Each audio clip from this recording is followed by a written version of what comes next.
Church, I done got into this first episode of Love and Marriage DC, and baby, while the love and the merge is fun to learn about, currently I'm more preoccupied with finding out what Lil Jamie may or may not have done.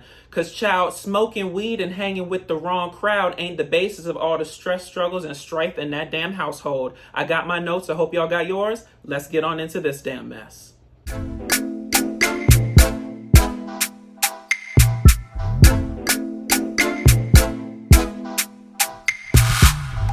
All right, y'all, so let's jump right on in. Now, first and foremost, I am new to the Love and Marriage franchise, baby. Hand to God, I have never seen one damn episode of Love and Marriage Huntsville, so I come to y'all today with the DC iteration of the show with an open mind, fresh shade, and an opportunity to really delve into what this show is about, right? So from what I was able to glean by this first episode, the Love and Marriage franchise seems to be an exploration of love and relationships in the modern era, right? And it's kind of centered in, I guess, different cities, and we explore, central characters and the people that kind of branch off of them in terms of their friendship groups. So all in all, it's kind of like a extension kind of the Real Housewives mentality until, the damn show turned into them heifers being mostly divorced and not housed or wived. So listen, I come to this with a fresh mind and an open perspective, and I'm excited. I think that one of the things that really struck me about the show was that the people just really seem real off the jump. They seem real. They seem comfortable in front of the camera.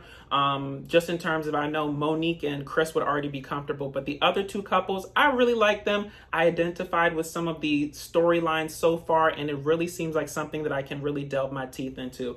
So let's get started. In terms of this review, y'all, we're going to be talking about three main areas. I broke it down into just talking about the couples in terms of who they are, their issues in terms of what's wrong with them, and general notes in terms of stuff that happened in the show that I want to talk about. So let's get on into it. So first and foremost, y'all, let's talk about Monique and Chris. So Monique is an entrepreneur and a former stay-at-home mom, and Chris is an NFL player, and they've been married for 10 years. Now listen, y'all, I am very hopeful that we will get a glimpse of who the real Monique is in this Love and Marriage DC franchise, right? Because if you let Monique tell it, we got a pretty much a raw deal in terms of figuring out exactly who she was through the camera, right?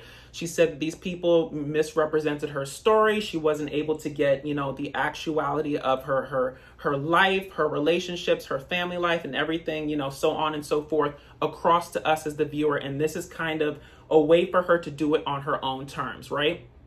Now, I always say, if you leave a housewives show without a leg up in life, a business, or a rich husband, you have failed the damn process, okay? The Housewives is a platform for you to, number one, get acquainted to the general public, right? But also, number two, it's a platform for you to pretty much make a business, right? Make some sort of life outside of the housewife. Get your personality across and let people interact with you and, pretty much latch onto you so that you can pretty much sell them hair extensions, baby, essential oils and the like, right? So I'm glad that Monique is really still pursuing her not for lazy mom stuff in terms of like the products, the podcast, the essential oils. It's wonderful. But baby, listen, Monique, I'm going to need you to send some financial statements, honey, to datdamndasha@gmail.com, baby. Because the last time we saw you, child, you was down to Real Housewives of Potomac, running up Chris's American Express and good credit to the tune of $180,000, baby, without showing a damn profit on this damn franchise thing. So listen, I hope that it's going well this time. Now we see Monique in terms of having this nice little storefront thing going on, and she seems to have some product placement going on. So I hope it's turning a profit, and I hope that, this whole vision of her being a businesswoman and leaning into that aspect of herself is actually what's going on here, right? It's the natural extension of it, and it's actually becoming successful, right? Because listen, as far as I'm concerned, honey, if it doesn't make dollars, it doesn't make sense, honey. And until it starts making money, it's just a hobby that's eating up Chris money, okay? Now, if you're putting your own money into it, child, I apologize, but I can only give you what you show me so far, but I'm hopeful for it. Now, moving on to the other couples, let's talk about Arana and Jamie. So Arana is a businesswoman, but child, we have not seen hide nor tail of what businesses she has now. That's no shade to her. I don't know. And the first episode is kind of just getting acclimated with the couples, their life, their family dynamics, and so on and so forth in terms of how they relate as couples as well as a friendship group, right? So we can't get into her whole resume, and I didn't basically look it up in terms of trying to do this damn review. So listen, if y'all know, please drop down in the comments and let me know what businesses that she has started. It seems that she was very successful, and from her house and the way that her life is set up, and I guess they showed some snapshots of some awards. Clearly mama is doing what she needs to do business wise, so kudos to that lady. And she's married to Jamie, and Jamie is a party planner extraordinaire, and they've been married for 26 years. Now moving on to Ashley and Quick, DJ Quicksilver. So Ashley is a podcaster, a fashion designer, and an author. Now listen, I use the author title generously, baby, because what we saw in this episode, child, is that she's writing a book, okay? So don't make me a liar, Ashley, okay? Get this damn book out to the damn shelves, to the damn Barnes and Nobles, to the Amazon books, honey, to the Nook and the Kindle reader, so that the people can call you an actual author. But in terms of what she's actually known for or what she's actually done, it seems to me, and y'all drop down in the comments and let me know if y'all agree, but it seems like she's kind of in that same former stay-at-home mom phase, kind of like, what Monique has been continually trying to break out of. So that's what I kind of gleaned from it. A former stay-at-home mom that's trying to kind of jump into her own lane at this time. And then, like I said, she's married to Quick, who's DJ Quicksilver, and he's a DJ and a host, and they've been married for 13 years. Now listen, DJ Quicksilver is a pretty much a home known name in the DMV area, DC, Maryland, and Virginia. Although I have never physically seen DJ Quicksilver or figured out what he looked like at all until this damn show came up, I've heard his name on the radio and I've heard his voice on the radio. So, listen, we can verify he is a verifiable DJ, a verifiable host, and doing big things. And it seems like the dynamic of their relationship was really predicated on him being the breadwinner. And like I said, it seems like she was a former stay-at-home mom that's trying to do something different now. Now, moving on to their issues. So Monique and Chris seem to be going through a 10-year reevaluation of their marriage. And it seems to be triggered by, the same patterns and sweeping issues under the rug. Now, listen, they say that people change every 7 years, right? And so listen, if y'all have made it to 10 years or nearly 10 years without any major issues, then that's a kudos to you both, okay? But listen, the person that you married nearly 10 years ago is not the person that you're married to today, right? So that creates an immediate pressure point, right? Because if the relationship was predicated on Chris being the NFL player, the person who brings home the money, and Monique being the person that takes care of the children, has more children, and spends up Chris's money to the tune of $180,000 on this damn business, I digress, okay? Then, the person that she was then is not necessarily the person that she is now. You get it? Like, she's trying to assert herself out of her husband's shadow, and that can cause a real pressure point in terms of just trying to figure out, if the people that we are today, is that compatible with the people that we were before in terms of what the relationship was based on? So a very interesting issue. And I think that, when they were on the Real Housewives of Potomac, we didn't really get into, their real dynamic. I mean, we saw their family issues in terms of Monique having a problem with Chris's mom and, the ins and outs of how that situation went. But we never really got into their interpersonal relationship together in terms of making it to 10 years. And then also how they can make it past the 10-year mark in terms of who they are today, right? So a very interesting thing to analyze. Now, Arana and Jamie, y'all, for the life of me, I could not figure out what their issue is. And I think that it's more so, when people are kind of hidden or guarded, or it's like a smoke screenation of the situation in terms of what their actual issue is. Because if you look at it, y'all, they focused their relationship and what they were telling us through the first episode about the children, right? Their children together in terms of, little Jamie and his issues and the conflict that creates between little Jamie and his father, Big Jamie or just Jamie or whatever. And so I'm hoping that's not kind of like a smoke screenation of the situation in terms of trying to redirect your attention to get around in terms of what our actual issue is. And y'all need to focus on this child issue and this damn, mystery battery assault, drugs, allegedly that little Jamie might be up to, because we saw in the previews for the future episodes, child, he was sitting down there to the lawyer's office. So I don't think I'm speaking out of turn, but like I said, I ain't trying to get Tasha K, baby, so everything I say is alleged, okay? But I would hope that they delve into their actual relationship issues versus just trying to pull the wool over our eyes and focus on their children's issues or their children's interpersonal conflict that kind of bleeds over into theirs as well. So listen, I'm gonna give y'all a few episodes to kind of get the kinks out and whatnot, but eventually we're gonna need to hear about what's actually going on, because when they was talking about at the end of the episode little Jamie's issues being about hanging with the wrong crowd and smoking weed, I'm like, listen, there is no way in hell, as I would say that those can be contributing factors to the relationship breakdown, but neither issue really seems insurmountable enough to be causing the level of difficulty between the father and the son to the point where they're not talking and he's scared to even, ask him for anything, to even pick up the phone and call him, and he's running everything through his mother. Something more major happened, and I think we're getting this sort of foreshadowing moment in terms of the preview for the upcoming episodes. But we shall see. But listen, I can only review what you give me. So for right now, it seems like the conflict between Jamie and his father is running y'all relationship right now. Now, in terms of Ashley and DJ Quicksilver, their issue seems to be centering around her stepping out of her husband's shadow. Kind of reminiscent of the whole Monique and Chris issue, if you think about it, to some respects.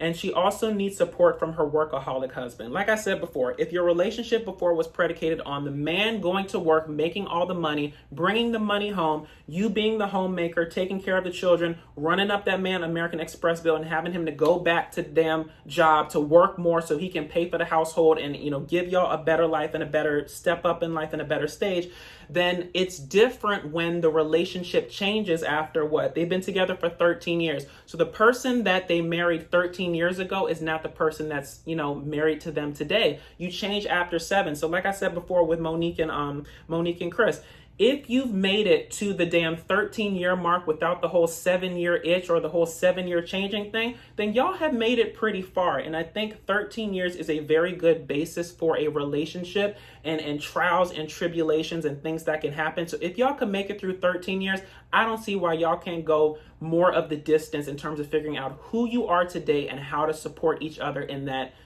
decision and what that means for y'all relationship. And in terms of these general notes, y'all, let's talk about Monique talking about that other show. Now, listen, I'm a firm believer, and my father has always instilled in me, we never burn bridges, honey. Okay, so in the words and in the aspect and in the memory, honey, she's not dead. But as far as Bravo is concerned, she might as well be. But in the memory and the remembrance of Nene Leakes, baby, okay? Do not burn your bridges, okay? Monique, I understand that those people did you wrong in your eyes. They perpetuated your story as something that you felt that was inauthentic to your brand. I understand all of that, okay? But you will never be bigger than the damn network, okay? And your bread may be buttered by Chris right now, and I'm not saying anything's going to happen in terms of that relationship and y'all not staying together. I'm just saying that you cut yourself off from opportunities when you alienate yourself from what made you a pseudo household name, right?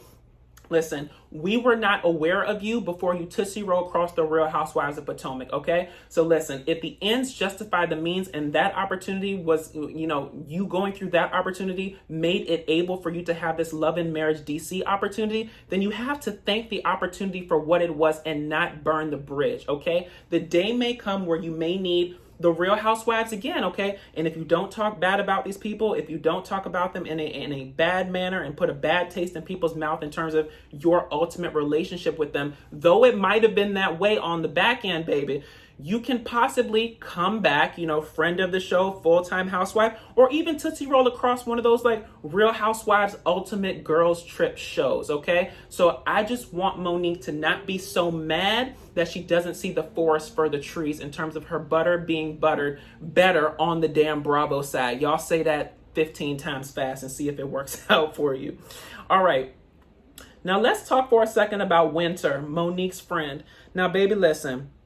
In the words and in the eternal words of Mary J. Blige, honey, how could I argue with her holding a baby with eyes like yours? She said it's your child, and it really messed me up. Child, Winter came across our screen and said that she was married to this man who happened to be either Chris's teammate or associate or somebody that he knew on the Washington team, right? She was married to this man for 15, 16 years. Come to find out, there's been infidelity in terms of him cheating on her. She found out about one baby, and then come to find out there's a second baby. So you got infidelity and 2 side children. Okay, I'm already in and I'm already interested. So I want to hear more about Winter. And sometimes when they phrase these friends of or the friends of the show and stuff, it usually is reminiscent of people who like, you know, they may have wanted them for a full-time cast member, but perhaps your story wasn't that deep to warrant you being a full cast member. And furthermore, you know, if the show is called Love and Marriage Huntsville and everybody who's a full-time cast member is, you know, married 26 years, 13 years, 10 years, they can't really make you a full-time person if you have no love nor marriage, okay? And divorce don't count. You want to be divorced and on reality TV, head on down to Real Housewives of Potomac or any of them damn Real Housewives shows and you'll be fine there. Now, while I'm interested in finding out more about Winter's story in terms of, you know, how it happened, who her damn husband is,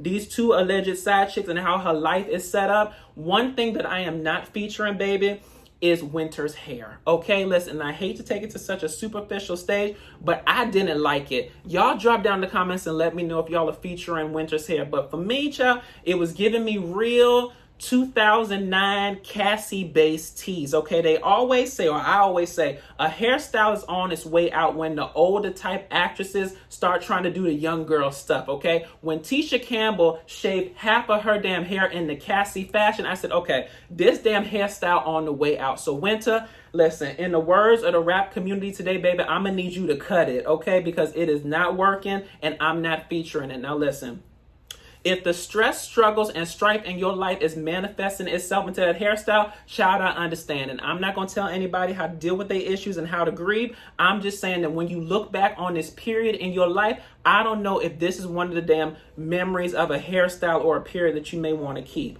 And that's all I'm saying. Y'all drop down in the comments and let me know if I'm being too hard on the girl. Now, lastly, y'all, let's talk about this anniversary party in terms of Arana and Jamie's anniversary party. And let's talk about them trying to do these in-depth questions in terms of the other couple trying to figure out, you know, how have you been married for 26 years? Can you give us some nuggets? Now, I'm a very pragmatic person, okay? And I pride myself on trying to be as practical and reasonable as possible.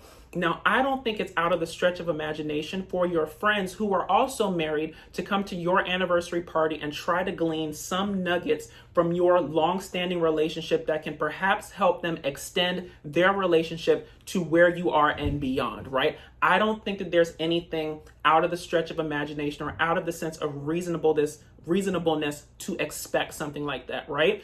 But I just don't understand the vitriol and kind of like I don't know, just being so upset about not gleaning anything from them. Okay, I done told y'all before, it seemed like a smokescreen nation in terms of them focusing on their children issues versus the issues between them. But listen, if you think about it, okay, what can I really tell you in a 90-minute anniversary party that's going to help you extend your marriage in a fruitful fashion, okay? I can tell you, you know, never go to bed angry, honey. I could tell you, listen, don't have a side baby, don't cheat on me. But if you actually think about it, what could they have imparted to them over the course of a loud and in a club 90-minute party that would actually give you longevity in your relationship? So I'm not saying they shouldn't have given them some nuggets.